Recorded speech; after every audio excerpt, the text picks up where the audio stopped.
અમરેલીમાં દલખાણીયા રેન્જમાં સિંહનો મૃતદેહ મળી આવ્યો છે।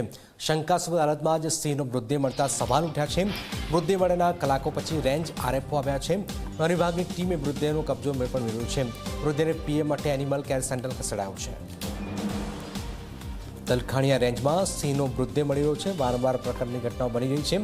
મૃતદેહ મળ્યાના કલાકો પછી રેન્જ આરએફઓ આવ્યા।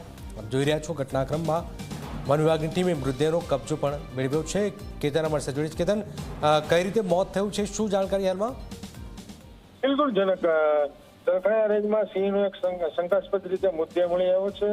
દલખાણીયા ગામના રેવન્યુ વિસ્તારમાં સિંહનો મોત સ્થાનિક રેન્જ ફોરેસ્ટ અધિકારી સામે સવાલો ઉઠ્યા છે। ખાસ કરીને સિંહના મૃતદેહ મળ્યા બાદ દલખાણીયા રેન્જ આરએફઓ કલાકો પછી જે ઘટના સ્થળ પર પહોંચ્યા હતા। કલાકો પછી વન વિભાગની ટીમ પણ પહોંચી હતી। મૃતદેહનો કબજો લઈ પીએમ માટે એનિમલ સેન્ટર ખાતે ખસેડવામાં આવ્યા હતા। અગાઉ પણ અનેક સિંહોના શંકાસ્પદ રીતે મોત થયા બાદ વધુ એક બનાવ સામે આવતા વન વિભાગમાં દોડધામ મચી ગઈ હતી। ગીર પૂર્વ ડિવિઝનમાં જસાદાર સહિત વિસ્તારમાં અગાઉ પણ સિંહોના મોત થયા બાદ એક માસ પછી પણ રિપોર્ટ સરકાર અને વિભાગ દ્વારા હજી જાહેર કર્યા નથી। ત્યારે વન વિભાગ સામે અનેક સવાલો ઉભા થઈ રહ્યા છે। બિલકુલ આભાર કેતન। તો આપ જોઈ રહ્યા છો, અનેક સવાલો ઉભા થઈ રહ્યા છે। દલખાણીયા રેન્જમાં સિંહનો આ મૃતદેહ મળી આવ્યો છે।